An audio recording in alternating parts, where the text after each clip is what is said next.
I think so. Oh, here we go. All right. Thank you everyone for coming.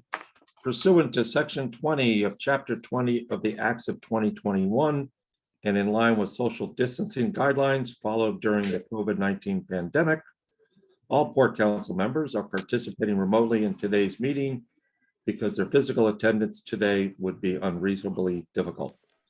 All Port Council members are participating in the meeting by the Zoom video conferencing app, and all members will be clearly audible to each other. As a result of the members' remote participation in this meeting, any and all votes taken by the members today shall be by roll call vote. Also, I would like to inform everyone that Sean Driscoll, the Steamship Authority's Communications Director, is making an audio and video recording of today's meeting. Is there anyone else making an audio recording of today's meeting? If so, please identify yourself by raising your hand icon, or if you are joining by phone, press *9 on your keypad. And when you are recognized, please state your name for the record. Thank you. I don't see anybody, Jim. All right. Well, the first order of business is to approve the meeting minutes from June 7th. Can I get a motion? So moved. All right. Second. Thank you. Discussion. All right, seeing no discussion, let's get a roll call vote. Bud? Yes. All right, Joe Solito, Yes. Rob, Yes. and Nat, Aye. and Cahill, aye.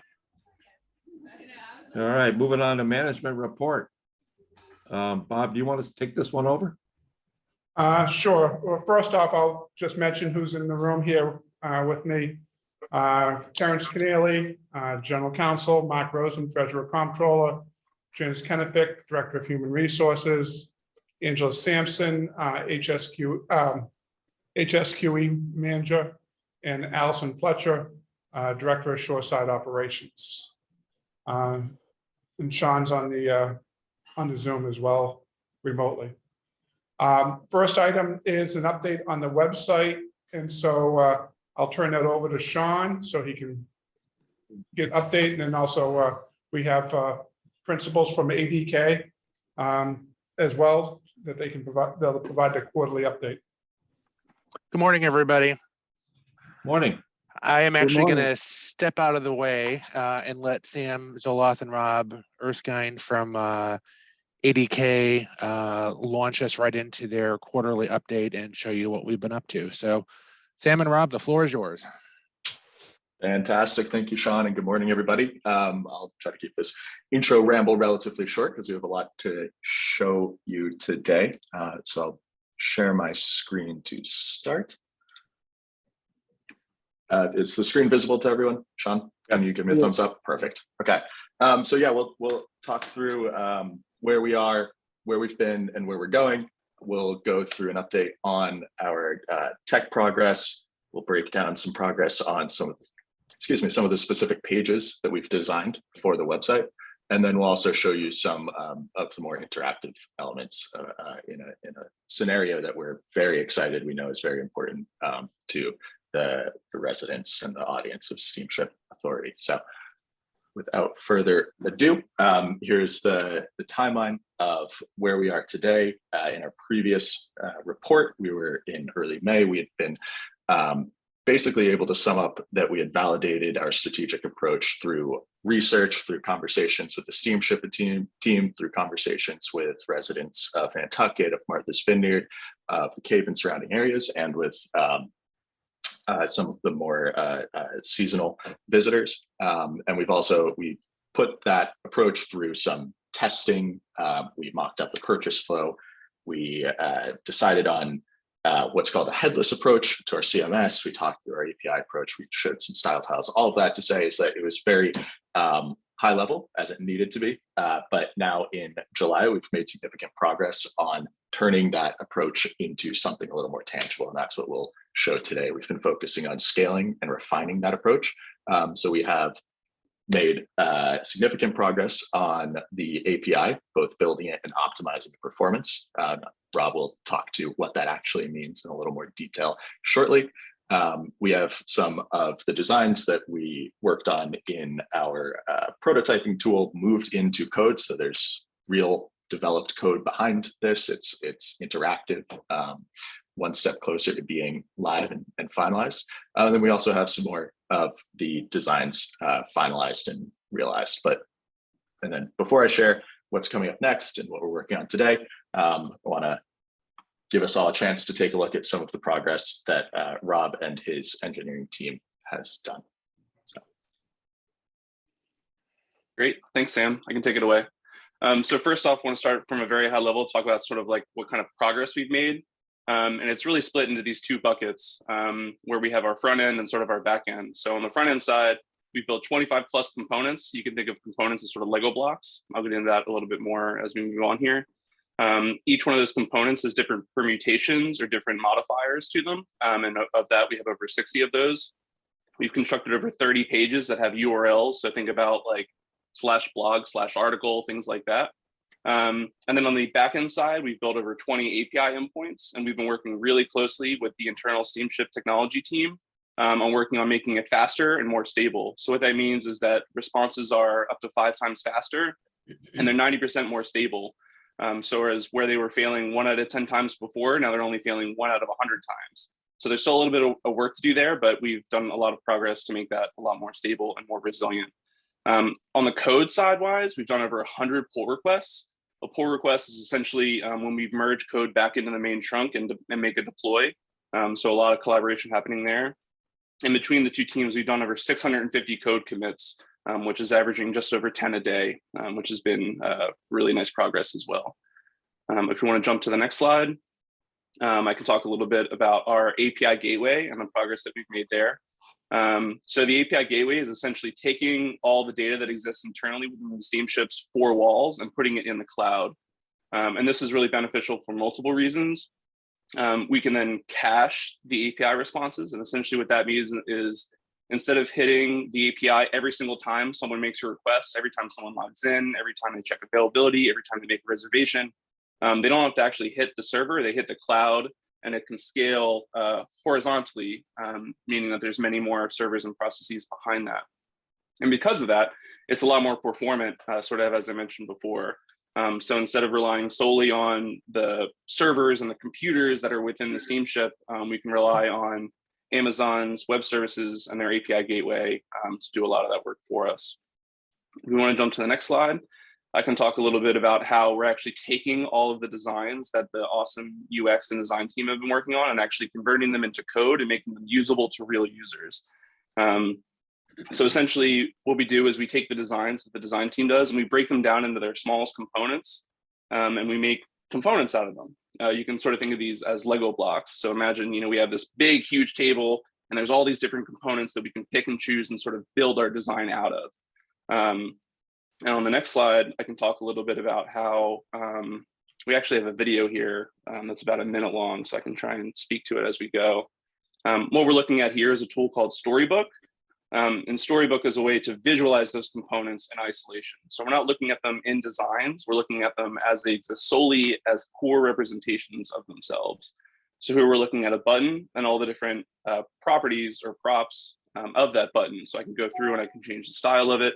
I can change the size, I can change the color, all of that. And all this is in real code that a designer or developer can go in and just copy and paste the code of. Of course, those components can then be formed into like little Lego collections or bigger components. So here we have a CTA block or a call to action block where I can then go in and you can see that there's a button component in there and I can add that component to this other component. So those are what we call atoms, our smallest building blocks. And what I'm clicking through now are organisms, which I went through pretty quickly. Sorry about that. And there's a lot of tools that exist within Storybook. So I can go through and see what a component looks like on mobile. I can see what it looks like on tablet. I can see what it looks like on bigger screens. And I can even see what it looks like to people with visual impairments like blurry vision.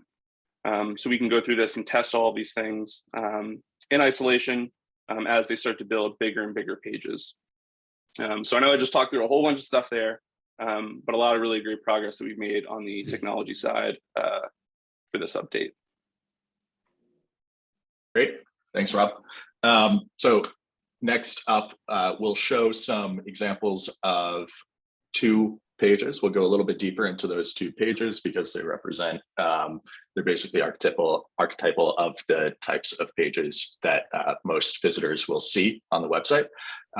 Something to keep in mind as you look at these is that the copy is still a work in progress. So the text, the words are still being refined, and there may be some placeholder copy that you see as well. But we'll start with our design for the fairs and discounts page. The first thing you'll notice is that we've made it full width and given the content a lot more room to breathe.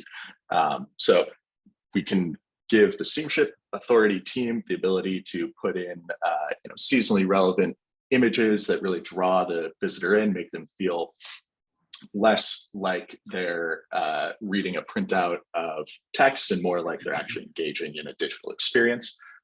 That room to breathe comes through in clear visual hierarchy here, which makes reading long blocks of text a lot easier to parse, a lot easier to scan, makes it a lot easier for visitors, for users to find the information they're looking for. And then another feature we've introduced is on the right-hand column, flexible attention-grabbing cards or calls to actions, and this allows Steamship Authority to prioritize certain information. So if we want to make it as quick and easy as possible for a person who may have a disability to find what they need, they can find that easily right at the top of the page. And then if you look at the rest of the page down here, this is actually where we've leaned into this concept of progressive disclosure. And so if you go to the current website and on many older websites, they have large walls of text that encourage or almost require the visitor to read the whole thing to understand to find what they're looking for within that block of text. What we've done is take that and reorganize that content into different interactive elements. So here we've shown an opened accordion for the high-speed service fares, and you can see the closed version for the traditional ferry. And so if a user was coming to this website, if a visitor was coming to this website and they only were interested in the high-speed fares, they'd be able to focus on that much easier and find it much easier and ignore the information that they're not concerned with immediately. Another concept related to that is topic clusters. So in thinking about how we organize all of the different pages and build a cohesive information architecture, one of the things we focused on was dramatically simplifying and reducing the number of places where information might live. So currently, information on fares and discounts and prices is actually on 18 different pages or versions of pages on the website. And so that can create confusion if a visitor isn't quite sure that they're getting all of the information that they want on page 1. Should they go to page 2, page 3, page 4, et cetera? So what we've done is dramatically reduce that through topic clusters into about 6 and built that in a way following that progressive disclosure. So if a user is interested in fares, that's the primary information that they'll see. If they want to find more about discounts, it's very intuitive to find and learn more about that. And then finally, we've also updated some of the ad inventory and designs for that. One of the things we've done is clearly labeled these as ads, which makes it a little more user-friendly. So when people are clicking on links, they'll expect to be taken off of the Steamship Authority domain property, and there'll be more control over what the Steamship Authority experience is. So shifting gears a little bit, we have a different sort of kind of content where fares and discounts might represent most of the interior pages that all of your audience might be interested in. There's a significant amount of really important and vital information around how Steamship operates and governance topics. And so what we've done is collected that all into a single hub.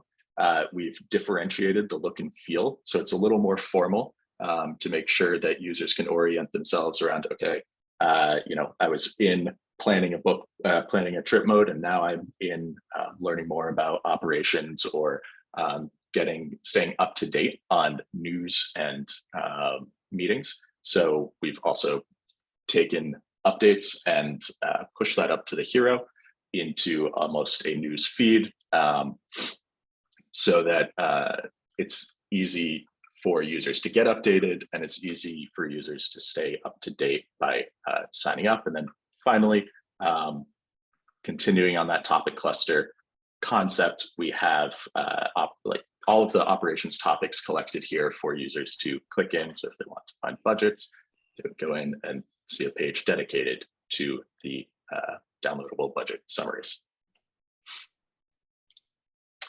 Now, the next thing we want to show is just some examples of the core sort of principles that we've taken to the web design to make sure that all parts of the experience are first easy to read. So what I mean when I say that is a lot of core information, for example, the schedules are hidden behind PDFs. And we're not taking PDFs away, but what we're doing is also taking the concept or the content within PDFs and bringing them into the actual main part of the site to make it easier to find, easier to parse, a lot more accessible. So PDFs are actually really tough for people who may need something like a screen reader. But working with our accessibility experts, we've been able to take that information and make sure it is easy for them to parse. It's also a sub benefit is that it's easier for Google and other search engines to find. And so if many people, when they'll go to get to steamshipauthority.com, they won't type in steamshipauthority.com, they'll search like steamship discounts. And because this information is easier for Google to see, then it's easier for people to find and get to quicker. Finally, we've also introduced other sort of subtle visual cues that are pretty common and familiar to users. So things like different colors for open and close to make that information very clear and scannable, as well as calling out important information like contact, how to contact, how to get real-time information in a different treatment. So that's how we're making all of the content easier to read, but with all of that content, we want to also make sure that it's easy to find once you're on the Steamship Authority website. So we're completely revamping the search engine from both how it looks to how it works. For what I mean when I say we're revamping how it works, we've basically made it smarter. One example of that is if someone is looking for information on fares and discounts, just because we've named the page and labeled the page fares and discounts doesn't mean that that's the language they're going to use. They might type in something like prices or cost, but we've made the search engine smart enough to understand synonyms instead of direct matches. And that, in addition to other performance updates, it will allow us to actually serve the search results right in the bar. So this will update as the website visitor is typing in and narrow in down to closer and closer matches to what they're typing so that they can go directly to the page or the application form they're looking for. And then finally, we wanted to also make sure that all of this content is easy for the Steamship Authority team to create and manage. So what we're looking at here is an example of a page builder template. Basically, what that means is that all of these blocks, the Lego blocks that Rob was talking about, can be managed individually and can be turned on or off and reordered. And so what that does is it gives Sean and his team the ability to create maybe new pages for new projects that fit the content of that project while staying within sort of brand accessibility and design best practices. Okay, so moving on from the pages, we'll actually do a deeper dive into one of the core jobs of the website, which is helping a visitor manage their account. Previously, we had shared a 20-second video of someone who's logged in, going through, making a reservation. All of their information is pulled in here, and all they need to do is pick a date and they're off to the races. So we know that's only part of the journey. Sometimes people may need to purchase a parking permit. Sometimes they may want to purchase a gift card. Sometimes they're at a friend's house and they are not at their desktop computer. And so the mobile experience is something that we're really excited to share with you. We're taking a relatively complex part of the experience, the account, which has acts as sort of a dashboard for the user. You can see front and center on their phone. They can pull it up. They can see, actually, they can see immediately they're greeted with a personalized welcome here. The main job of booking a ferry is differentiated from the others, of the other actions that they can take. There is a little card or widget for their next upcoming ferries. They can, or reservations, they can see the reservation number and the key information around when it is happening and where they're going. And then all of the actions that a person may want to take within a month or a week or even a day, such as purchasing e-ferry tickets or multi-ride cards, managing those cards, reviewing those past purchases, purchasing parking permits and gift cards are all front and center. The rest of the sort of account actions of changing communications preferences or updating the address of the user is still accessible. It's stowed under the account dropdown. But in this scenario, let's say our fictional Allison has booked a round trip ticket between Nantucket and Hyannis on June 28th that leaves at 6:30. She's at a friend's house and she decides that she wants to maybe leave a little bit later in the day or leave on a different date. And so what she has done is opened up her round trip reservation. She sees all of her reservation dashboard. She sees the upcoming trip and now she's opened up her round trip reservation. She sees the departure leg and details about that. She has the option to print or share the information here. She can see waitlist status, for example, but she'll continue on changing the date and time. So she clicks edit trip. She'll see where she currently is. By clicking on the calendar, she can see that estimate of availability. And so instead of clicking through dates and then seeing which dates are unavailable, we can actually show that first so that we can save some of the users some precious time and some frustration. So she'll pick a date. She'll see the availability within that date. Pick the ferry. We show, through user testing in showing this process to users and getting feedback, we learned that we want to make it very, very clear about confirming what the user has just changed. So that I know that with my thumbs on a mobile phone, I'm liable to make some mistakes. So to reduce the likelihood of that, we've made it abundantly clear what information has changed and also give a summary of the changes here. If, for example, Allison had previously made a change to this reservation, this is where the charge would show up as well. So she would know that that is coming and be able to confirm.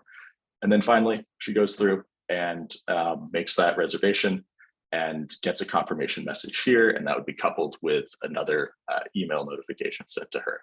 And so if she were to go back to her dashboard up here, this date would be updated and this information would be updated as well.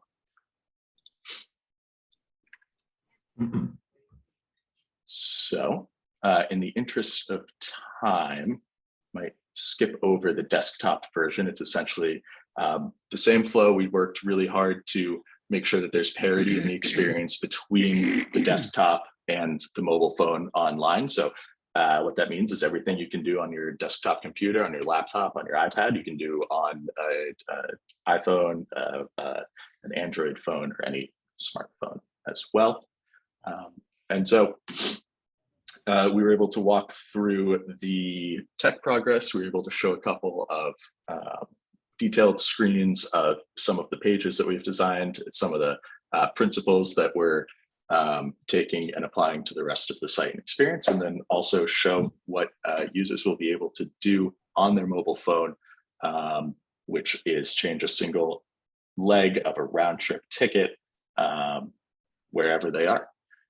So what we're working on right now after this meeting, we'll log off and huddle up and regroup on the mobile app. This is our #1 priority right now, is making sure that the needs of users and the capabilities of a mobile app, we're using those to the fullest to match the needs of the users. We're also in progress of designing the homepage and finalizing the copy and the creative for some of the pages. And then on the engineering side, they're taking what we just saw and turning that into some of the storybook components and the coded actual product that users will be able to test and interact with and use in the future. So thank you so much for your time. And Sean, I'll hand it back to you. Thanks, Sam. Could you stop your share so I can Yes. get everyone back here? Okay, great. Well, that was a whole lot, and I'm not going to add to it. So I will happily take questions from anybody, but they have said everything that I would want to say and more. So I'm not going to add to it. Just a question I have for Sean is that will we be talking also about the memo from David Jensen in this conversation? We can. He is on the call if you have any questions for him. Okay, because I think it's part of a team, right, between ADK, yourself, and David? Yeah, Dave is our external consultant. So if anyone has any questions, I'll just go ahead and bring them over. Okay, that'd be as great. well. All right, Joe, you go ahead, Joe. You're muted, Joe. I'm sorry, I was at work. Thank you. I was reading the memo that they sent, and I'm looking at page 1. I was just a little bit concerned on the final couple of lines here. It says, based on the current timing of the project's progress, it is likely that the SSA would choose not to launch the website as phase 1 completion would coincide with the peak reservation season. This is everyone's interest to delay the launch during this historical high usage period. And yet in the meeting before on the 7th of June, we were told that the project was on budget and proceeding on time. What's happened between those 3 weeks? I can address that, and Dave can jump in as well. Nothing. Well, a couple of things have happened, but to start off with, it has always been within the realm of possibility that the site may not launch until after the reservation openings in January, because Kurt and his team, there's a certain period in which they would not want to launch. So essentially, if it wasn't done by approximately the first week in November, then Kurt and his team would not want to launch it, say, in December, because it's so close to the reservation openings that it would just be too tight to make us feel safe. So and Dave can speak to his memo. I don't want to speak for him, but that's always been sort of in the realm of possibility. So there's 2 things that are going on right now. One is that the Steamship Authority is switching to a new credit card processor, and that work may not be at a point we're ready to launch. That might not be ready in time to launch the site if we were going to launch it in November. And that's been an ongoing issue that we've known about. Second issue is that I know that I've talked to you in the past about our content management system. Can I interrupt for a second? Sure. You said that that's an ongoing issue that we've all been aware of. This is the first time we're hearing about that. Okay, well, excuse me, my phrasing there was that my team has been aware of it. So I apologize that it hasn't been made. A follow-up is, who is Kurt? Kurt Van Riper is our director of IT. I just want to make sure. Okay. Sure. All right. So Kurt Van Riper and his team, as I said, would not want to launch too close to that reservation opening date. So we are switching credit card processors, and depending on the timing of the work with that new party, that may result in us needing to delay the launch of the new site until after the reservation opening. Second thing is that our content management system, Contentful, that I've talked to you about in the past, we recently have determined that we won't be able to come to contract terms with them because we could not reach an agreement between us and Contentful as far as appropriate terms for our contract. So we're having to go back and determine the path forward on that.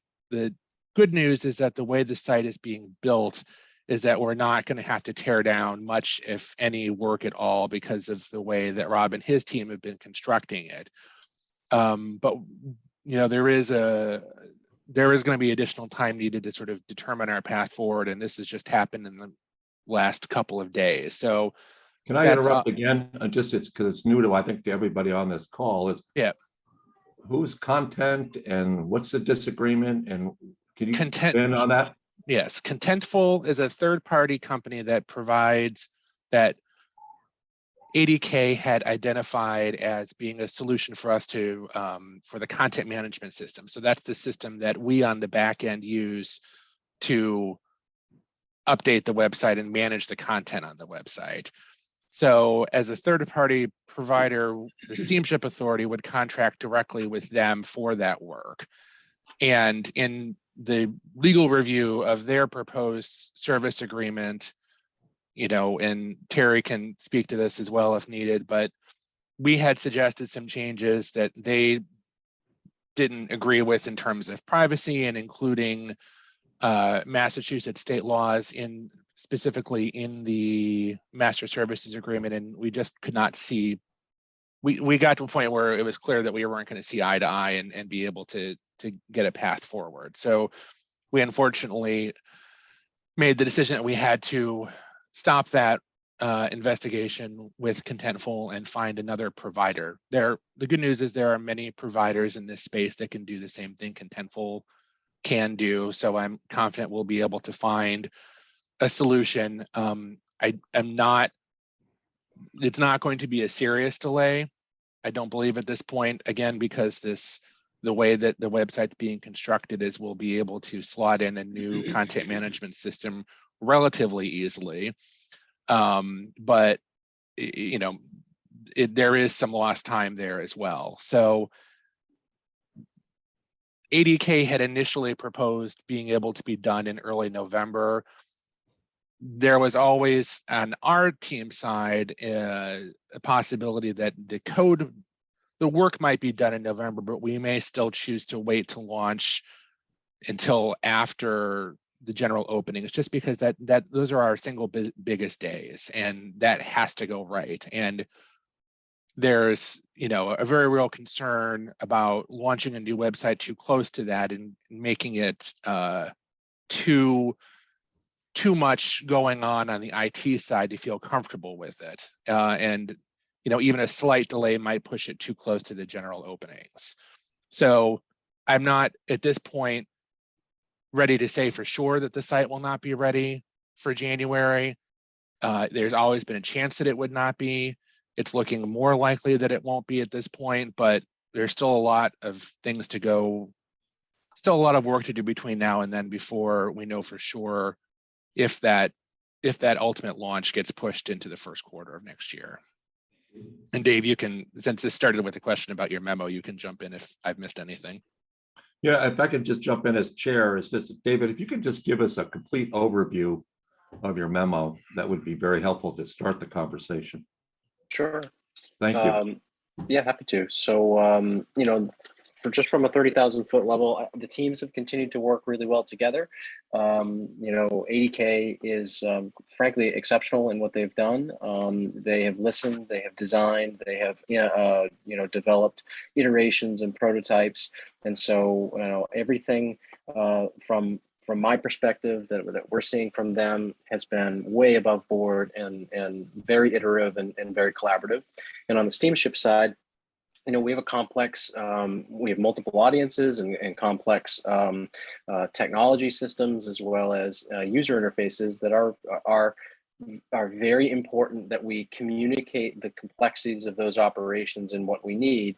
And Steamship has consistently reviewed those designs, picked up on those intricacies, communicated back to the authority, communicated back to ADK.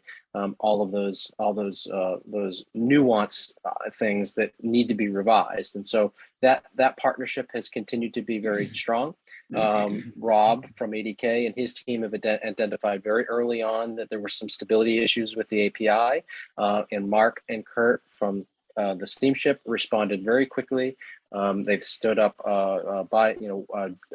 2 times a week meetings. They've worked through so many of those API stability issues, and really has made a tremendous amount of progress, quite frankly, in the last 2 weeks. And so at the time when I wrote the memo, that API issue was definitely concerning, but I think that is very much resolved at this point. Anything else that exists at the moment are sort of within the normal, things that you'd expect to see in a development process like that. On the 2 components that Sean just talked about, the one of the main reasons why the collective group decided to go with ADK was because of this architectural design concept that they proposed, which allowed, and actually, quite frankly, given the experience that the Steamship had a year ago, was very smart to have components that are not contingent upon one another. If something breaks, something can be swapped in. If there's a security issue here, it doesn't take everything down. And so this is a perfect example of, okay, something's not working for us, but we can continue to move forward and we can swap out a component at the appropriate time with the appropriate alternative technology. And so, it's unfortunate Contentful was a really good match for us, but there, like Sean said, there are lots of options out there for content management systems. And so, now we will go through the process of evaluating the next options, and then go through a similar process of vetting out the contracts and all those things. So that certainly poses a risk to the timetable. I agree that Sean has, from the beginning, at least from when I helped write the RFP and have gone through the process, at the end of the day, we care about the user experience, and to launch any product too close to a peak reservation time, aside from the technology and the launch issues, you're going to have a large volume of users that have to learn a whole new process. And so in a perfect world, we would launch it with giving them enough time to learn, to visit the site, to check in on their accounts. And the closer we get to that peak time period, it makes sense to move that schedule around slightly. Really, the biggest hurdle at this point, I think, is realistically the rollout of the paywall and how the processing occurs. And all of those pieces have been moving forward, but at the end of the day, that's a big technology change that has to happen inside of the Steamship, and then it also has to be adapted to the current website and then the new website.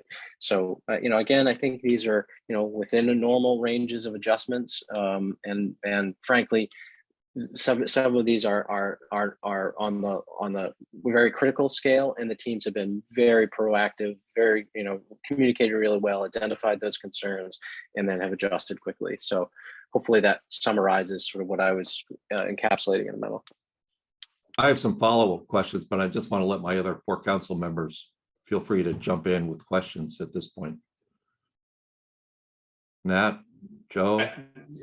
I don't really want to ask too much, but a few things have been said that kind of answer my question of the existing system, the bulk reservations, trucks, companies with accounts, the island business, island traveler related uses that,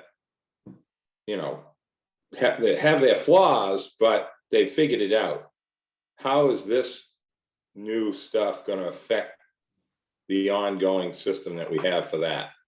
For like, whether it be the ticket loading card, the commuter books, or in the bulk system. Most of our internal processes, some of them we are, potentially going to adjust, just from the result of looking at them to explain them to ADK. We may have identified 1 or 2 small things we want to smooth out, but by and large, most of that's not going to change, Nat. It's mostly just going to make it. We're mostly making it easier for people to do that stuff on the website. But in terms of Okay. our internal processes, most of that is, we kind of have enough going on here with the new website without also revamping how we do bulks, for not Okay, that we good. were even No, talking I'm just about that. making So, sure. yeah, so Yeah, most of the no, I'm internal, just making sure, Sean. Yeah, That's yeah, all. no, You know what I mean? Yeah. There's a lot of moving parts, as you know, with allocations and the 5 feet length, different stuff. All Yeah, these none different of- things. we're not I'm just making touching- sure none of that Yeah. is touched. no, Okay, we're not good. touching any of that Okay. as part of this. Yep. Okay, thank you. Go ahead, Rob. Hey, good morning. Thanks for that presentation. Obviously, pretty complex, at least visually very appealing.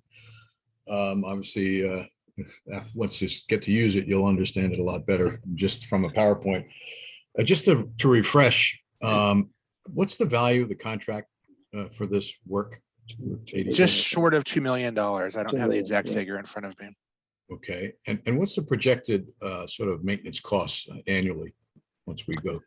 We have not negotiated that contract yet, and I don't have those figures right in front of me, but there was an estimate in their bid that I can get to you. I don't want to speak off the top of my head and get it wrong.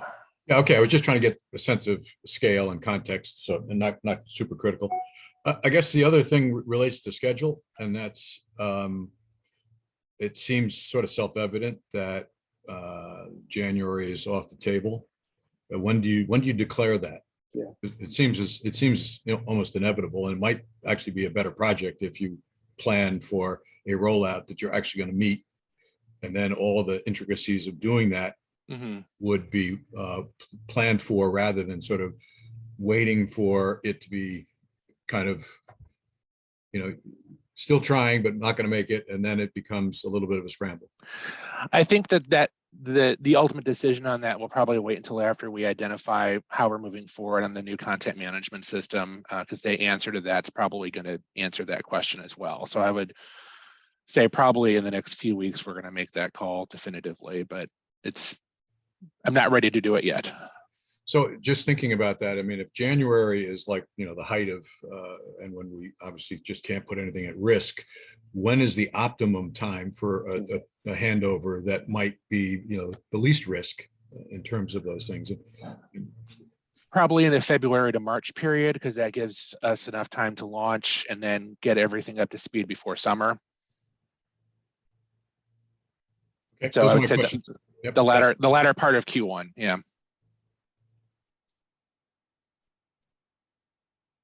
Rob, anything else? Nope, but thank you. All right.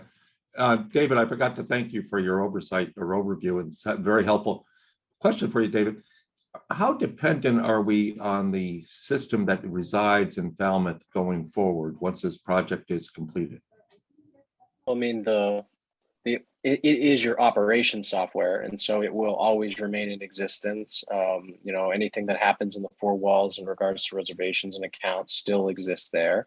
But to Rob's point earlier, if that system has some downtime, we have some cached information that will allow the web component to continue to facilitate and move forward. Now, that doesn't mean it can do it in perpetuity. It doesn't mean that you'll have full functionality, but people will be able to log in and see their information. Whereas currently, if the site, I shouldn't say currently, whereas in certain circumstances, a website could go down, or your reservation system could go down, and immediately all functionality for communication and checking account information would no longer be accessible.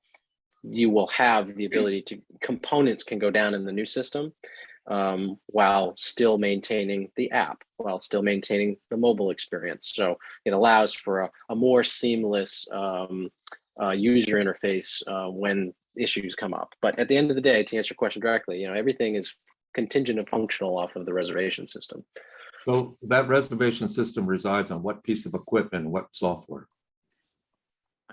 It's Yeah. an IBM. Bob, go ahead. Yeah, I'm sorry. Yeah, so, without getting too deep in the weeds there, it's a separate IBM system from our website. Was it AS400? Is it a system? Yeah. Which one is With it? AS400. Yeah, Yep. we, Would it be safe to say that we're holding on to a legacy system? An older operating yeah. system? So And I'll address that one then. We're looking at updating the reservation system as well. Yes, it's an older language it currently runs on. That is something that is on the table to be updating that to a newer platform. So just going back to David, given that it's an older platform, is that one of the reasons why we're having these API struggles? Nope, the API is a relatively new build out for us, we're building that in the latest tech, if you will, latest technology that would be available. And so, as there are iterations or permutations of adjustments to newer technology, the bridge is still going to be an API. So it's the best solution to maintain sort of legacy and potential future integrations. And then, but it's causing a delay, yes or no? Is that? No, the API would not be causing us delay at this point. Okay. And I just gotta ask, is there any way, seeing we're sitting here in July, is there any way we could add more resources to this project so that we could get this completed in November? It's not necessarily an internal resource issue at this point, John. It is, Kurt Van Riper has totally cleared Mark Thompson and the rest of his internal programmers to dedicate themselves to this project. ADK has lots of resources that they're dedicating to it as well. The external work with IGAN, the new credit card processor, is going to take some time, and that's, I'm not, I don't know exactly what they have a development queue that we're in, and we're not at necessarily the top of. So, that in terms of our work, I feel that it's very likely that our work will be done by November. But if IGAN's work is not done, then we may have to set it aside and come back to it because of the proximity to the general opening. So I don't necessarily, our internal resources, I don't think would necessarily increase the odds of us being able to have a successful launch come November 1st. All right, I have one last question. It's for ADK.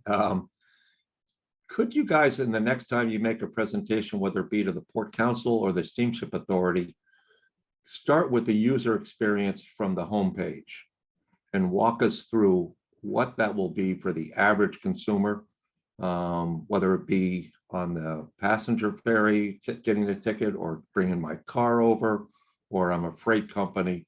What will that world look like from the top down? So we can start to see, wonderful components that we're seeing the last couple of times, but I'd love to be able to see that user experience unfold from signing on and getting in, because it's so different. I'm hoping that will be a lot different than it is today. Is that possible? Sam, you want to? Yeah, sorry. Yes, yeah, Don, that is certainly possible. Like I said, we are working on finalizing the homepage design as we speak. Our design team is working on that right now. We have check-in with Steamship Authority team as well. What we'll want to be able to do is get that in front of some representative users. So when I say users, I really mean people, residents of the different islands. Yep. That should put us on track to be able to put together all the different pieces that we've shown. Like you said, showing every different variation of the user experience would be difficult. We in a limited amount of time, but we can show what like a very common flow from finding reservation to changing it could look like. Yeah. Good. All right. Anyone else have any more questions? One more question, John, Joe. Sure, Joe. Yeah, Sean, would it be better though just to say, hey, look, we'll do it in March for the web and May for the app, instead of putting you guys under all of this pressure trying to get something done? I'm close to saying that, Joe, but it's not, even if we said we were going to do it in March and May, our timeline here between now and fall probably would not change because of ADK's resource commitment to us. So even if we put it off, probably what would happen is that ADK, we would work up until a certain point, set it aside, and then come back. It wouldn't necessarily give us, wouldn't necessarily stretch out the time period at which we're working. So Okay. our pace probably would not change. And our pace has been very fast, but as Dave said, we've been working very well together, and I would like to keep us, we're in a groove, and I'd like to keep us there. Okay. Thank you. All right. Thank you, David. Thank you, ADK. Yeah. John, James Malkin's got his hand up. Do you want me to bring him over real quick? Yes, please. Okay. Jim, go ahead. Thank you very much, everybody. Thank you, Sam. Thank you, Rob. Thank you, Sean. Anyway, quick question or statement before you guys go to the steamship board. It's my concern, after watching the really thorough presentation made, that a focus was not on the island, Nantucket Island or Martha's Vineyard Island user, be that a bulk person or someone with their vehicle, and what is going on with my current reservation and the status of my trip. So I'm frankly less concerned about search engine optimization. I'm less concerned about ad space. I'm less concerned about Google. I'm less concerned about PDFs on old information. The majority of users who concern me, who are the people who pay for our operation, people who travel to and from the island, people whose goods travel to and from the island. It's what their experience is, what knowledge they need to get back and forth, and the status of their trips coming up. So for example, when you got to to Allison's page, one of the things that would be very helpful is, here's the status of your current reservation. And today, this is what's going on with that. It's really about how do I travel, existing user, and what's going on with my travel. And that's the thing that people who are the revenue source of this operation will be conscious of, and frankly, most critical of, if this website doesn't address those issues. So I wanted to put that out in front of you so you're very aware of that, because that is mission critical for the island users. Thank you for your time. Thanks for the information today. Appreciate it. Sure, Jim. And we've spent an enormous amount of time on that, and we can talk more about that next week when we bring this back to the board. But we have lots and lots and lots of work done on that and vast improvements. So we'll emphasize those more next week when we come back to you guys. Okay. All right. Sam and Rob, I think you guys, and Dave, thanks everyone Thank for your you, guys. time. Thanks everyone Thank for the you hard very work. much. Thank you so much for your time Have a and good one. questions. Take care. All right, moving on. At this point, we're moving into MV Katama.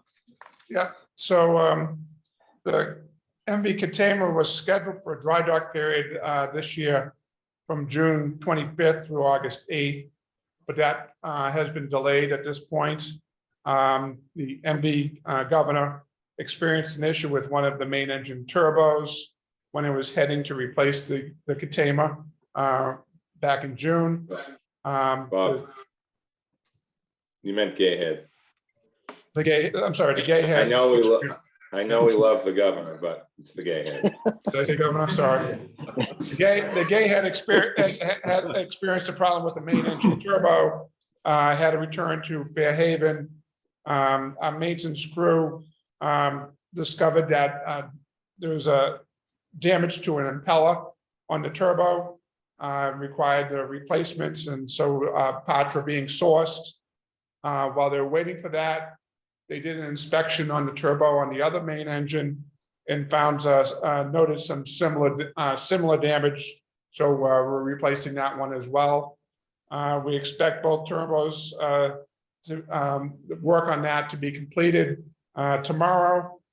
Sea trials are expected to take place on Thursday, and we'll be switching the Gayhead and the Katama later this week. So that way the Katama can head to the shipyard in Connecticut on Friday. While this is about a 3-week delay overall, we don't expect this will totally impact the return to service for the Katamer as the planned repair period. There wasn't a lot of significant work that needed to be done on the Katamer, and some of that can be done while it's in the shipyard as well. So we do expect the Katamer to be able to meet the September 7th return to service date. But at this point, it's not in the shipyard, and that's the status of the repairs. So, have any questions regarding that, or? Any questions? No, it's all good. All right, Thank you, Bob. keep going, Bob. Okay, so next, we want to present for approval the proposed 2023 summer and fall operating schedules for the Nantucket route. Following the presentation this past March, the authority placed newspaper advertisements for its proposed 2023 summer and fall operating schedules for both the Martha's Vineyard and Nantucket routes. And that would be for a period of May 18th, 2023 through January 3rd, 2024. We did receive a petition signed by 160 people, challenging the 5:30 trip on the Vineyard route for the summer schedule. A hearing on June 8th was held about the proposed 2023 schedules.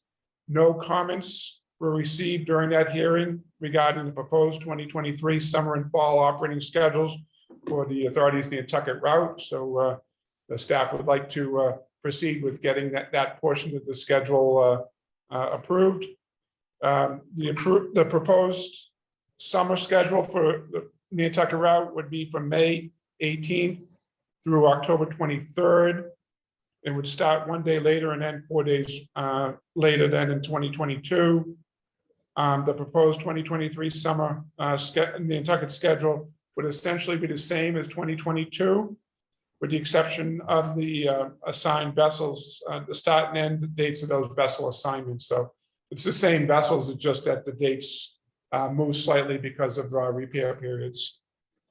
The proposed fall schedule for Nantucket in 2023 would run from October 24th to January 3rd, 2024. It'd start 4 days later and end 1 day later than in 2022. Again, the schedule would be essentially the same as what we have scheduled for 2022, with the exception of a slight movement on some of the dates on the assignments. We also are proposing the 2023 operating schedule for the high-speed service on the Nantucket route, and that would be from March 29th through January 2023 through January 3rd of 2024. And that would mean it would start 2 days earlier and end 2 days later, but I think it's 1 day later than in 2022. It's 1 day. 1 day later. So we'll be requesting the members at next week's meeting approval of the proposed 2023 summer and fall operating schedule for the Nantucket route as presented. And we'd like to hear from the Port Council as to what their recommendation would be. I'll open it up to the floor. Any questions?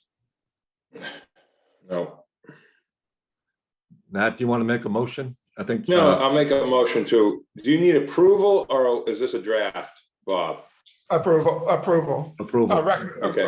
Recommend. Recommend it, you know what I mean, yeah, Yeah. I'll move to recommend approval of the May through October and October through January 3rd schedules. Second. All right. Any discussion? Let's do a roll call vote. We'll start with Nat. Aye. Joe, Aye. Rob, Aye. and Bud. Aye. All right, Cahill, aye. Thank you. So next we have the treasurer's report. So Mark will come up and regale us with the business summary for May?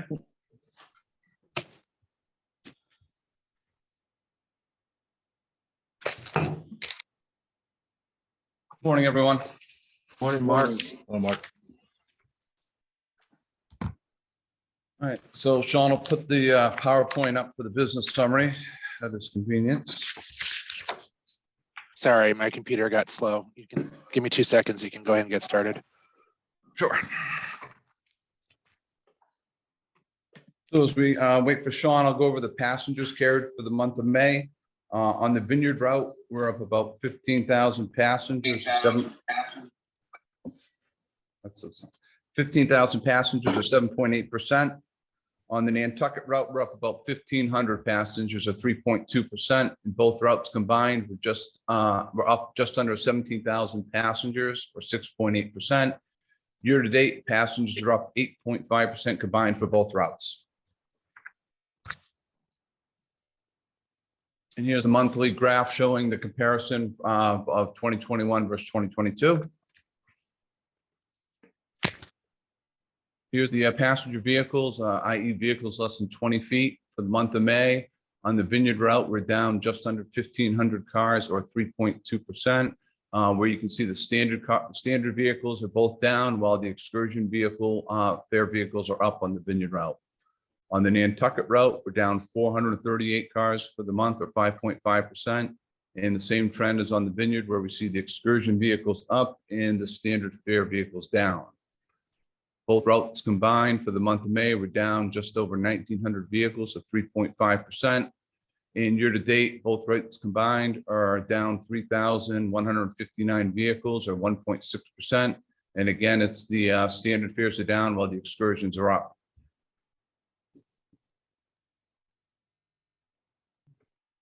Here's a monthly comparison. For the freight vehicles, 20 feet and over, on the Vineyard route, we're up about 7.3%. On the Nantucket route, we're up 3.7%. Both routes combined for the month of May, we're up 5.8% or 509 vehicles one way. Year to date, we're up 2.7% combined for both routes, 2.6% on the Vineyard route and 2.9% on the Nantucket route.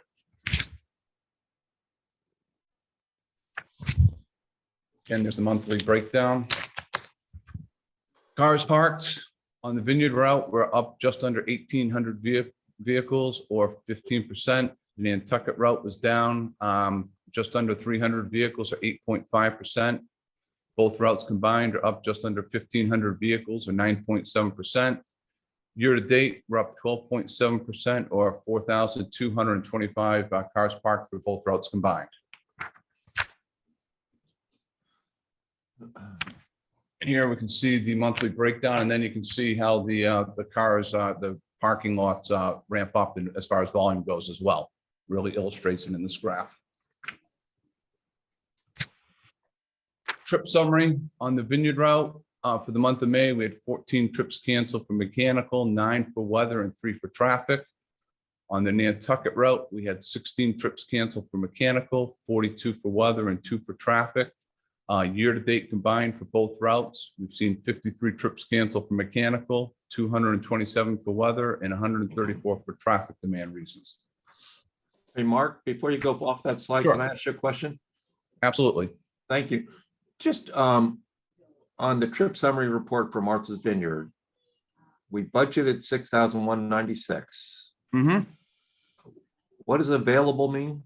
Those are, for instance, we don't budget the 7th trip on the freight trip to run every day of the week. Yep. So like on a Tuesday, the governor might not run that trip. So it's available to run, but we don't forecast it as running. Okay, so then going over the next columns, I get mechanical, weather, traffic. Define traffic. Traffic would be, for instance, last week, we had through trip consolidation, people not showing up, some of the trucks coming in smaller, that through the course of the day, the reservations, compartmentalized and onto other trips. And then that last trip that was booked in the system wasn't needed to run because of the neither the Vineyard side or the Woods Hole needed to run it. So because we could accommodate everyone else in the trip that's running corresponding to it. Okay, got it. And then so overall, with that 6,022 trips were completed, right? Yes. So that's like a very, very small percentage year to date that did not make it through. Yeah, so when you add in the available and the unscheduled and subtract out the other ones, that's where Yeah. you come out to Yeah. where compared to budget. All right. Thank you. You're welcome. Any other questions on the trips before we move on? Okay, I should point out too that that traffic one, if we're able to consolidate it, it's also to save some fuel. Yep. and then during last year with COVID, when we were moving trip, that's where that would go as well. Okay. So just to be clear, on the traffic one, no one is left behind. They're Correct. just consolidated someplace else. Yes. So for instance, if we had a 9:30 and a 9:50 trip, we could fit everyone on the 9:30 trip and all the reservations were there. We would just run the 9:30 trip, for example. Thank you. Next one. All right, so financial snapshot for the month of May, we had operating revenue of $12,326,000, which was higher than budget by just under $94,000. We had other income of just under $125,000, which was higher than budget by $37,000. Operating expenses of $9,814,000 was lower than budget by $184,000. Income deductions of $146,000 was lower than budget by $8,000. In putting this all together, we had net operating income of $2,492,000, which was higher than budget by $323,000. Year-to-date net operating loss, we're at $8,980,000, which is lower than budget by $1,050,000. So a little bit ahead of budget right now. Operating revenues for the month of May, all the categories were up with the exception of the automobile revenue. And that contributed not only to the volume being down, but as well as the mix of the excursion fares being up and the standard fares being down. So the month we're up, as mentioned before, just over $94,000, under $94,000 for operating revenue. Year to date, we're up $632,000. And again, it's the same trend where the other categories are up while the automobile revenue is down.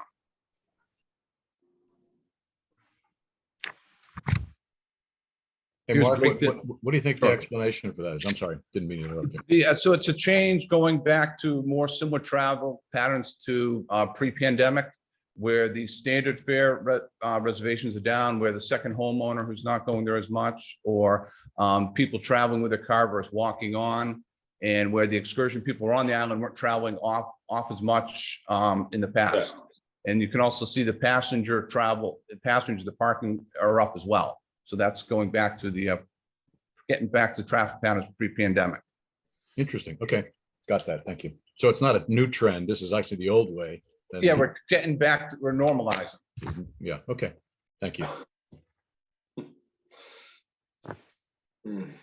So here's the operating revenue breakdown for the month of May, as well as the year to date from where all the different categories of revenue and how they fit into the big equation.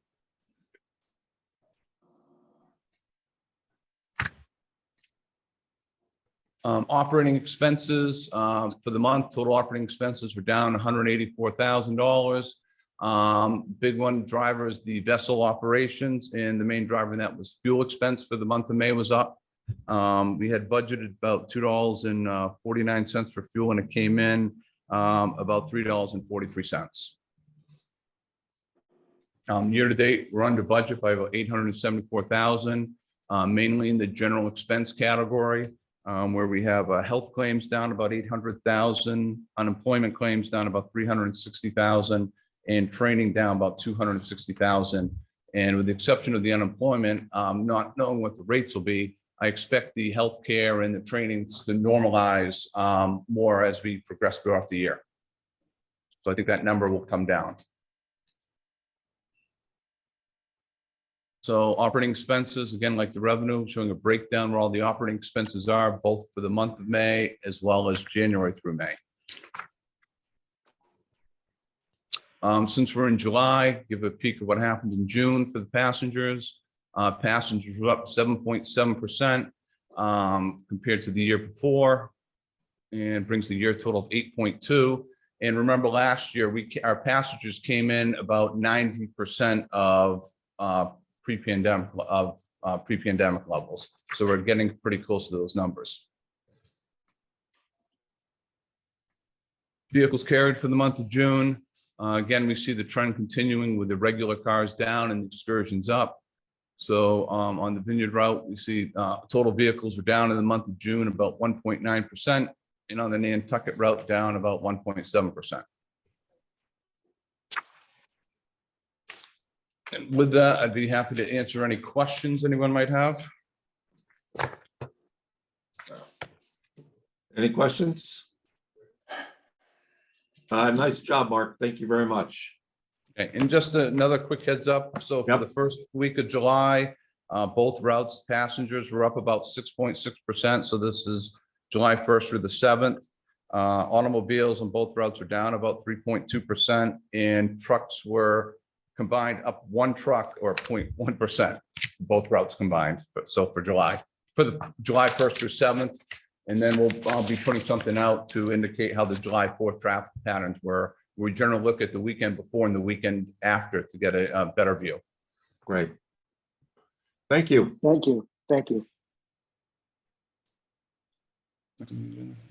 Fuel hedge?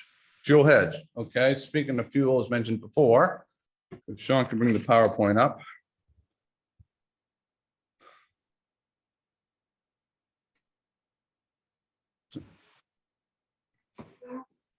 So if we can go to the second slide, Sean, please. Okay, so how we calculate our fuel costs is we take the actual cost of our fuel deliveries, then we add in the cost of any of the fuel contracts that we bought, subtract out any premiums that we received at the end of the month, and that's calculated on the average priced option at the end of the month versus what we paid for it. So if we paid less than what the average price is, we'll receive premiums back. So we subtract that out, and that equals the total fuel cost for the month. We budget about 3.4 million gallons, and we hedge about just under 3.3 million gallons because each contract comes in increments of 42,000 gallons. So we can't hedge to the exact amount. But we're about 95% hedged from budget to actual. So looking at the last 3 months through April through May, we've seen a lot of volatility in the market. We've paid as low as $3.70 a gallon, and we've paid as high as $5.65 a gallon. Through May, expenses have been about 2.7 million for fuel, and we're about over budget, about 164,000 or 6.4% for the year. So generally we hedge 12 to 18 months out, and this is showing a graph of what our 2022 hedges look like for strike prices, which are in blue, what our 2023 prices are in orange, and what the fuel delivery cost in gray is. And we've hedged about 85% through September, and we're working on the fourth quarter. I'll be putting some orders in today for the fourth quarter, where we see a lot of risk to the upside with the political issues going on, as well as inflation. So we just don't want to, we're trying to minimize our exposure. Go to the next slide. So this is showing what the strike price is. So we'll just look at the month of January, for example. So last year, we were able to lock in a price of $1.55.8. It costs us 21.2 cents per gallon to purchase it, where this year that same option is costs us $3.03.5, and to buy the option is 36.9 cents. And as you can see, as the markets become more volatile, the price, not only is the price gone up, but the price to buy the options has gone up as well. If we can go to the next slide. So what I looked at here is that we looked at what we budgeted last year, because we don't always budget to the cap, i.e. what we're hedged for. So we also looked at the forecast numbers. Then I looked at what we're currently hedged at through January through September, and then got the latest quotes for the fourth quarter. And then we're looking at the increase per gallon in gold anywhere from $1.71 down to $1.55. And so if we take that times the volume, we're looking at an increase of $1.62 per gallon for next year. But looking at strike price for against budget at the current market conditions. So that could have a potential of over $5 million on next year's budget, with the what we're seeing for fuel prices. And to put this in perspective, through June, we've paid $271,000 for our hedges for the months of January through June for 2022. We netted getting premiums back of over $2.5 million. And so it nets out to just under 2.3 million. So if we didn't have the hedges in place, our budget would have an additional $2.3 million in fuel expenses this year.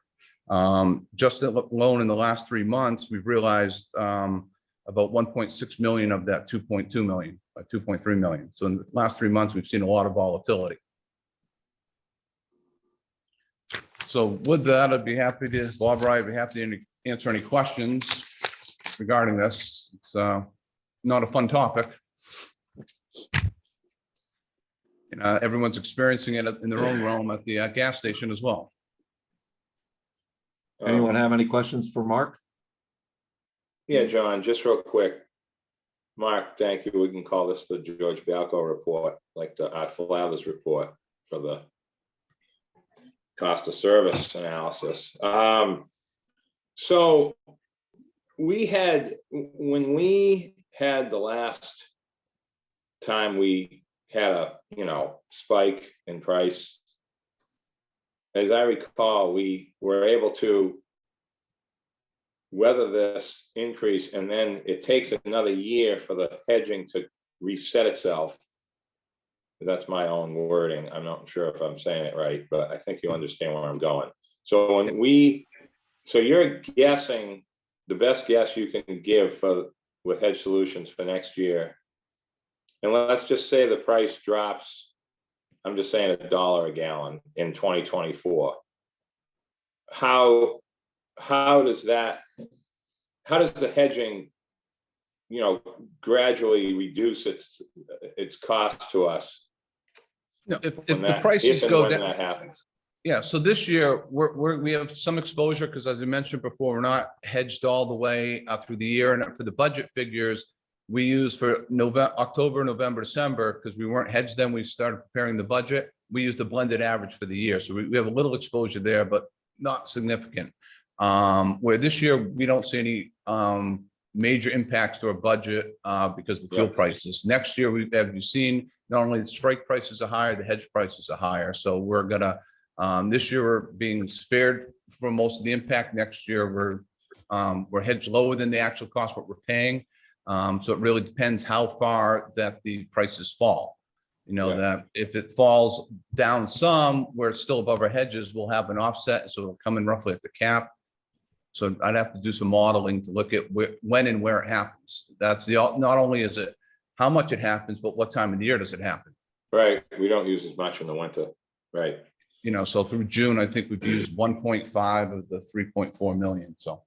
Yeah. So if I may, so one of the things is that when we started this program back in 2009, this is really the first time that we're seeing, not only are we seeing higher strike prices in order to execute our hedges, but we're also seeing a lot of volatility in the premiums to get those strike prices, significantly more, as Mark showed on that screen. So it's kind of a double-edged sword that we're under right now. I think that if the prices hold, and it looks like lately there's been some downward movement. Hopefully by the time we're putting the budget together, we'll have a little clearer understanding as to where the prices may be for next year. The program that we do, if we expect the fuel prices to be lower than our cap, then that's what the budget ends up being. If we expect it to be higher than our cap, then the cap becomes our budget number. So we protect ourselves on the upside. It's an insurance policy, and in this case, this year, this insurance policy is offsetting the higher price that we're paying for the deliveries of the fuel. Yeah. So good, yeah, like Bob said, it's insurance and price certainty is what it gives us. You know, we end up not being in a, you know, with our operations, it's difficult for us to implement a fuel surcharge. So we'd rather, the certainty when we're preparing our budget is a big thing in terms of being able to do that, you know, particularly where we, you know, a significant portion of our operating, you know, is determined in January by the time the bulks and the Head Start program books all the summer reservations. So. Any more questions from the group? All right, seeing none. Mark, thank you very much. Appreciate it. Before we move forward, I just got a note from Rich Salzberg that he's recording, so just stating that for the record. We couldn't hear you, Sean. Sorry, just stating for the record that Rich Salzberg of the Martha's Vineyard Times indicated to me he's recording. Okay, thank you. Okay. All right, Bob, should we move on to the US or RSM? Sure. Okay. So looking for approval to reappoint RSM as our independent auditors for the next 3 financial years. So years ending December 31st, 2022, 2023, and 2024. The firm has been our independent auditors for the last 10 years. They have a rotation policy for their personnel. So for example, in the last 3 audits, I've had 2 different managers of the audit, and as well as different auditors in the field. They also do concurrent review with their partners who aren't involved with their audit, just to make sure that everything is where it should be. We anticipate all these audits to be single audits that due to receiving, we expect to receive over $750,000 in federal funds. Looking at the price for the 2022 audits coming in at $145,000, which is $5,500 more than the audit of 2021. And so we're looking at, so the in 2024, the audit would be $156,900.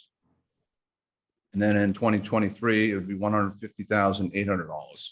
So we're looking for approval to reappoint RSM as our independent auditors for the next 3 years.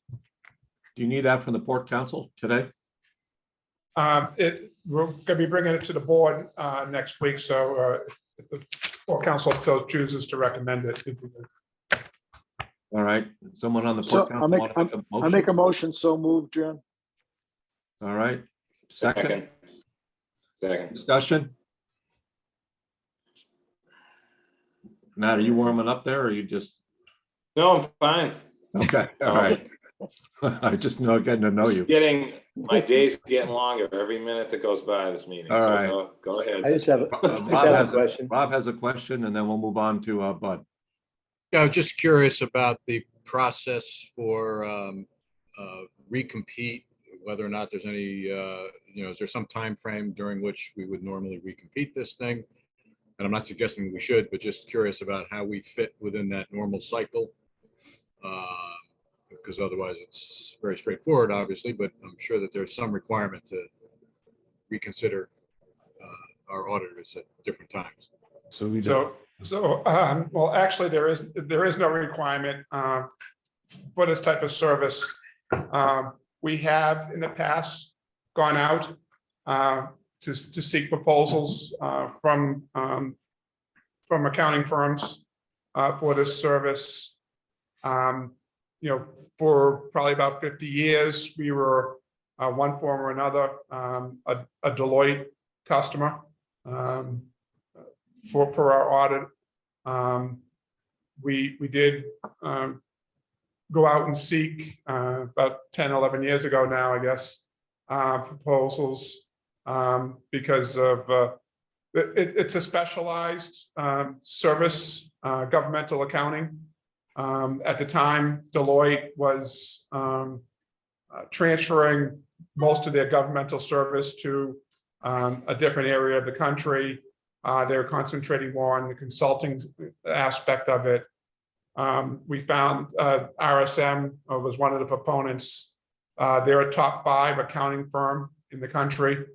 And the resources that they're able to bring in terms of rotation of personnel on the engagement while still maintaining a level at the partner level of some continuity. We get a peer review appraisal from a partner in a different part of the country. And this past year, there was a national review group that reviewed the statements as well. So, and I don't know whether how many of the Port Council were able to catch the presentation at the last month's board meeting on from RSM. So I think from the knowledge base that RSM brings to the table at this point, staff is at the position that recommending them to continue. Although if the board and Port Council so chooses, we could put it out to bid. We just need to make sure that we would have it assigned in time to, so that way firm would be in position for the end of the year. Yeah, thanks, Bob. I'm not suggesting putting it out to bid. I just wanted to get a sense of context on this. I do have a recollection of sitting in the old conference room in the old building and going through the process of interviewing and whatnot. And I didn't recall if it was because it was done on a periodic basis or that was when we were getting, moving on from Deloitte. I don't recall the details, but I remember a process, and this time we're just more or less reappointing, which certainly is easier. And if we're satisfied and we think the numbers are competitive, then that's fine with me. Thank you. Well, ultimately, it's whether the Port Council and the board is pleased with RSM service. The auditors are engaged by the authority of the board, not by staff. So, Bud, did you still have a question? Yeah, I just wanted to know what is it that requires us to have an annual audit? yeah. So as part of our number of things, one part of our Enabling Act requires us to be filing annually. Also, because of our bond issuances, we have to have a continuing disclosure requirement with our for the bonds by July 1st of every year. So Line of credit as well. line of credit requires it as well. Yes. Okay, thank you very much. Thank you. So are you looking for a vote today? Yes, we've already made a motion. That's a question. Did we make a motion? We made a Yes, motion, you've it was got a seconded. motion and a second. All right, roll call vote. Matt, Aye. Joe, Aye. Rob, Aye. and Bud, Aye. and Cahill, aye. Thank you. Thank you, everyone. Thank you. Thank you. Well, we're down to the general manager's review. I guess it's the part I leave. Bob's favorite time of year. Good morning, everyone. Good morning. So thank you all for participating in Bob's annual review for this year. So as in the past, we've asked that each authority member provide their feedback independently. So in keeping with that theme, I'd like to open to whoever would like to go first to provide their feedback. Can I just make a comment as a chair? Is that Janice, just an improvement would be for next time, before we get into the actual review, is if we could have the ability to save our appraisal or whatever you call it, and be able to go back and edit it. That would be wonderful. Thank you for that feedback. Yes, that had come up before, so I will make sure that happens next year. All right, thank you. Likewise, John, I know. Yep. All right, let's open it up. Joe, you had your hand up first. Yeah, I might as well go first. I just want to apologize for getting in a little later. It was just a busy last couple of weeks. I really only have two comments. The first one is, sometimes I think we have to have better communication, not only with the board, but also with the general public. And that was one of my concerns. My other concern is that I think Bob has too much on his plate. And maybe he'd be better advised to maybe distributing that or giving other people some jobs to do, delegating authority. He's very, very knowledgeable in the steamship authority. He knows all the answers when you ask him, but there's an awful lot on his shoulders. And I think he should probably delegate some of that authority. After going through everything, back and forth, I give him a 92% rating. And I think he's doing a very, very good job. Thank you, Joe. Any other volunteers? Now that we have him in the gauntlet, My only comment is I never got a copy of any kind of a review package for Bob. So I'm fairly new, so I understand. I can go along with that because I probably would not be able to do any kind of a review anyway at this point. All right. Thank you, Bud. Rob or Nat? I can go because actually I'm delinquent on fulfilling my obligation here, and I will get to that shortly. I do have two comments that are just the ones that I'm sure will bubble up when I finally do this, and I apologize for not being prepared today. Been very busy. One is, for me, the process needs to support or be supported by a status of the objectives, and I don't recall seeing that, and if I missed it, then I apologize for that also, but I always ask for status of the objectives because we don't know all the details, and I know there's 8 or 10 objectives, and it certainly would be helpful to have a representation of that as a part of this process that then we could use to either trigger memory or to incorporate into our thinking. The second thing is I always harp on, and I know Nat's going to kick me under the table, but on strategy. We really need to be a more strategic in our top level management. And I really think that's an area that we need to continue to improve. And I know that's one of the objectives that was put forward by the review process that took place a couple of years ago. I still don't feel like we're there yet. So that's one area that I will continue to harp on because I really think we need to be more strategic in our thinking, in our planning. Well said, Rob. Thank you. Nat, Yeah, would you like to go I'll last? chime Or in. want me to go? I'll go ahead. So I echo actually what Rob said about the status report. We'll call that the Rob Munier report now. It's impossible for us to know every detail of what is going on with things that it's impossible. I mean, this isn't 1960.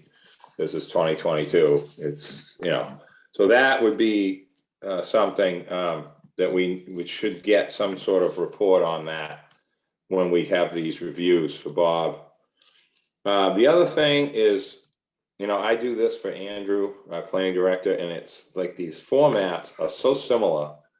And this year it was actually worse than typical for him. And it reminds me of every time I do Bob's or Wayne's before, some of the questions are like the same question with different words. And I know that you can't fix that, but I'm just being honest. Like when you read these questions, sometimes it's like, I think I just answered that, but it's like asked in a different way.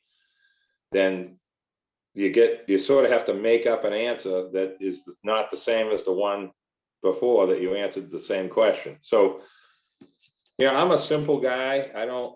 I understand that things have to be complicated for reasons that I still never going to agree with, Rob, but that's the way things are. But one of the things that and I'm never going to stop talking about this because this is what matters to the public. Simple thinking, day-to-day decisions that get made on the dock on each side. Improving the ability for terminal agents to make decisions based upon what they see. It's sort of like the military. You can't have, top brass making decisions on the ground. And that's what happens. And that's where the real problems are. All this other stuff works great. You guys are unbelievable. You guys are geniuses. I'd give, Bob, I'd give you 100 if it wasn't the wrong thing. So I never give anyone 100, like 98.5, you know, but not 100, because there's always room for improvement. But what goes on the dock is where people like us get blown up by people, okay? So those are where the improvements need to be. The stuff that you guys do behind the scenes is phenomenal. And I, you know, just like this thing that happened with the gay head the other day. I mean, you handle these little crises so well, like an old school company would do, like a private business. But then you get into those sort of day-to-day sort of snafu-y things that happen. And it's like, you wonder, okay, why couldn't this be done? You know what I mean? So you know, dealing with like truck stuff and things that happen, and those are the kind of improvements that we need. And that's why, frankly, I get nervous about the previous presentation about the ticketing and things. It's like, first thing to my mind is this, how does this affect the day-to-day operation for regular folks, you know? So Bob, thank you for everything you do. Mark, the rest of the staff, you guys are unbelievable. And, you know, we just got to keep things going and keep trying to improve. So that's my speech today. All right. Thank you, Nat. All right. So I'm up, right? I was lucky to not have to do this a year ago because I just met you all, and Bob specifically, as I came on board as Port Council member. So this is my first review publicly. And I like to round numbers out. So, you know, 1 out of 10, and there are no 10s in my book. So I'll give Bob a 90%. And I think what I want to say is that, or a 9, is that what I want to say is that over the last year, I'm just amazed at your level of knowledge. It's just incredible. When I see it in public, I'm still in awe. And I've seen that in a variety of ways, whether it be the general public or the Martha's Vineyard Commission or a climate action group. You bring so much to the table. It's impressive. And as I also said in my review, your amount of work that you do to get there is just totally respectable in my mind. It's very impressive. And then I also want to say is thank you for getting us through COVID. We cannot underestimate that challenge. So it's remarkable. So the only thing that I would ask as we move forward is that we find a way with your leadership is to find a way to improve our relationships with the customer. And specifically about how to do that in public meetings. We have a good story to tell. And I don't know if we need to get out in front of that earlier with messaging, or when we're in front of the customers, whether it be an open meeting or particular situations, is that we communicate the value of what we bring to the table better. So I'd like to work with you guys on that as we move forward. And that's it. Thank you, Bob. Thank you very much. As Bob had mentioned, Mr. Reese is unavailable to attend today, but he did provide his feedback. So he provided Bob with an overall evaluation score of 90%. And one of the main comments was the GM is a committed professional who strives to improve every aspect of the steamship authority. Under difficult circumstances, his leadership has led the authority to successfully implement capital improvements, operational enhancements, and employee development programs. Thank you for that. Thank you all. Are there any questions? Group, anybody have questions? Bob, do you want to comment? Yeah, so, well, first off, all the evaluations will be forwarded to the board as part of the evaluation process there, and take those into account. There is a status report, and I apologize for the lateness of it, but I think if you haven't received it in your company email, let me know. I'll make sure you get a copy of it, of the goals.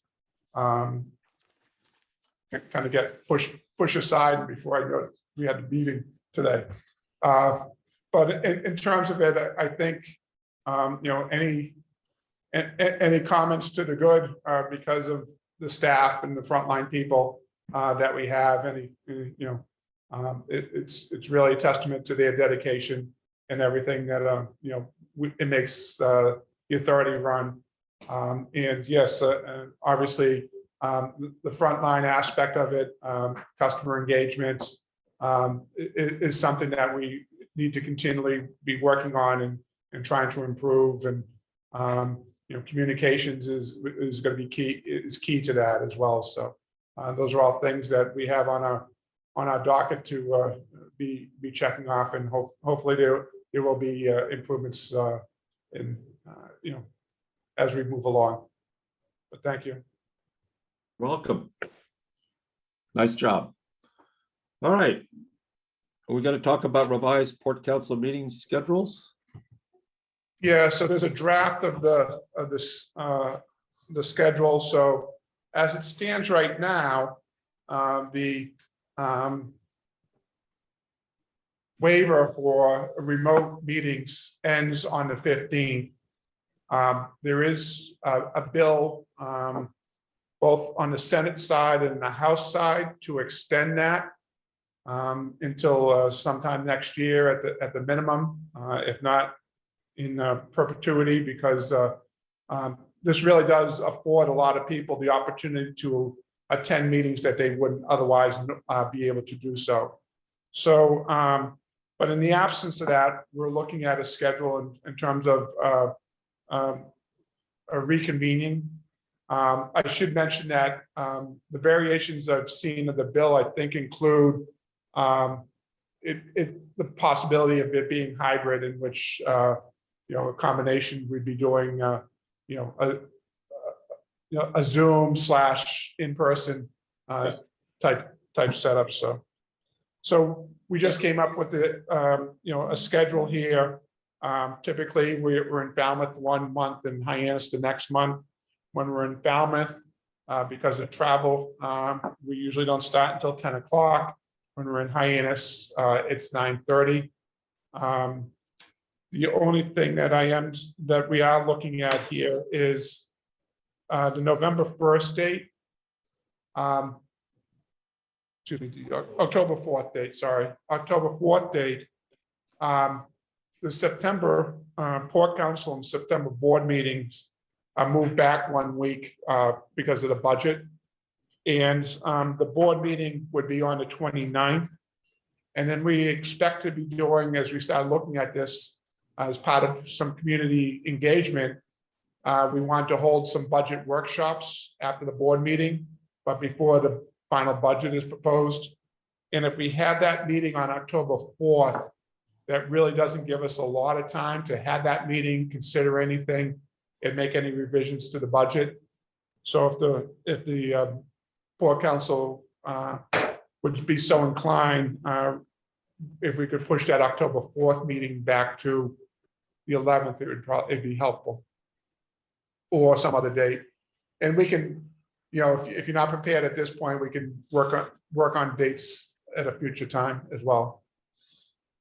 Question, is that Columbus Day weekend? Yes. Yeah, that'd be Tuesday.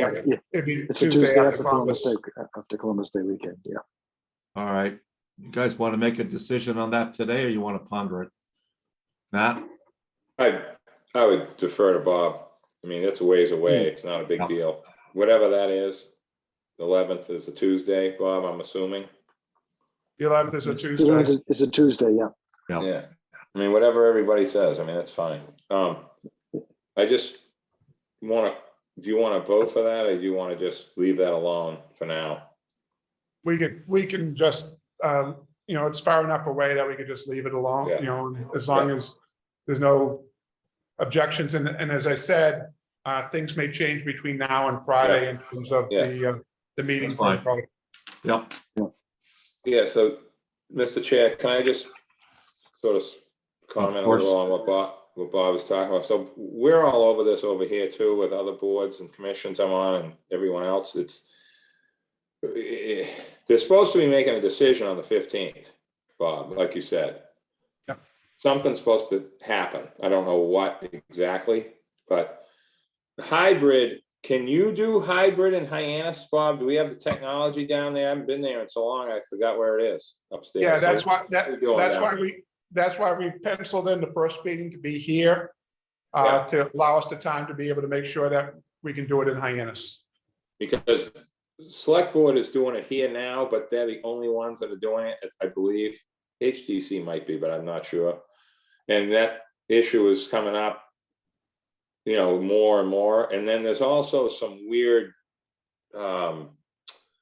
language about the chair having to be present, not being able to be on hybrid. Have you heard that or read that?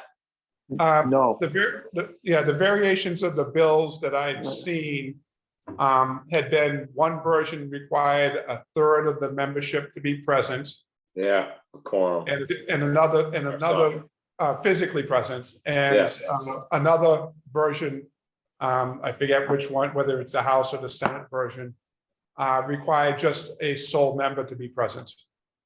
Okay, so. But no chair. And I can understand It didn't that. specify that it had to be the chair, just had to be a member. Yeah. Yeah. Because that's got to get cleaned up. That's as you said earlier, and this is something, especially out here, you know, you're, Vineyard as well, there is an incredible amount of, and there's good with the bad with this. Like, you have people now on meetings that never would have been at a meeting.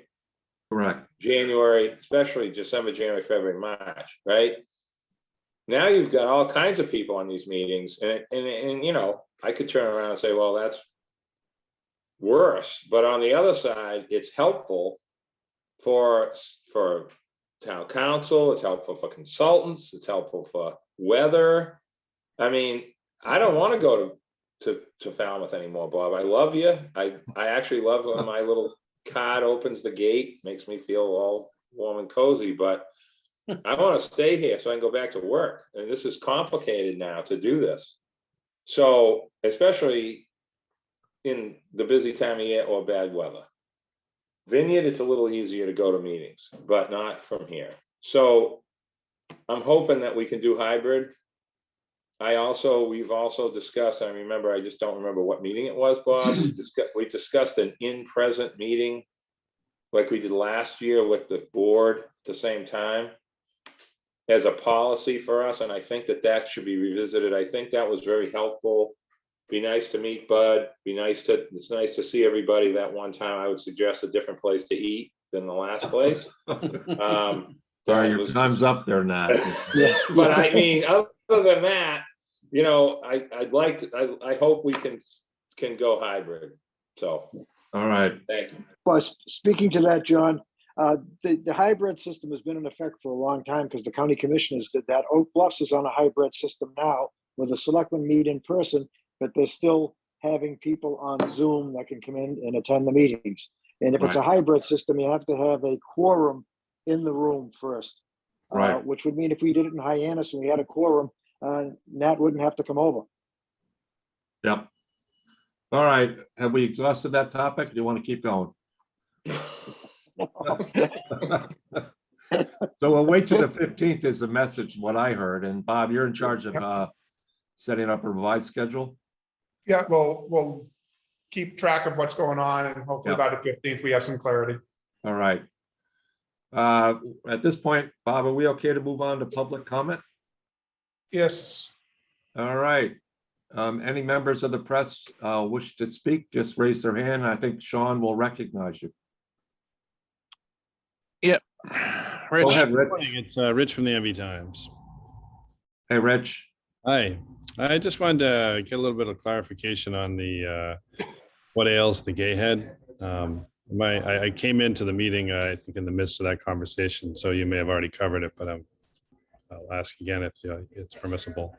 Was that vessel headed from repair phase in Fairhaven to go back into service when it ran into trouble?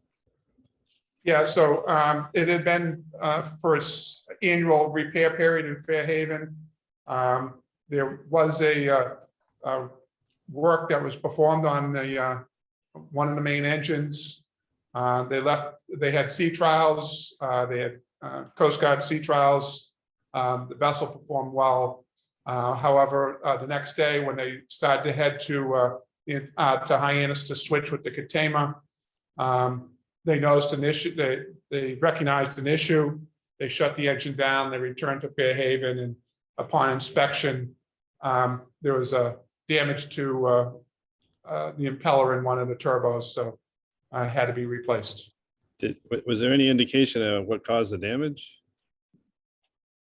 I think Mark is, unfortunately, he's not here today, but I believe that what they determined was that there may have been a piece of metal that somehow made its way into the turbo and damaged the impeller. A piece of metal.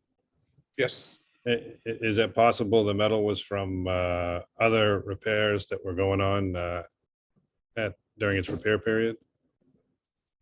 It's possible. They're looking at determining whether it came in through the air intake or not. Okay, well, thank you very much. Thank you, Rich. And any more questions from the public? I don't see any. All right, thank you, Sean. I'll take a motion to adjourn. So moved. All right, roll call vote, or second? Second, All right. Joe, Yes, aye. all right, Nat, Aye. Bud, aye. and Rob? Aye. Ed Cahill, aye. Thank you. Thank you, everyone. Thank Thank you. you. Again soon. Thanks, everyone. Thank you all. Take care. Thank you.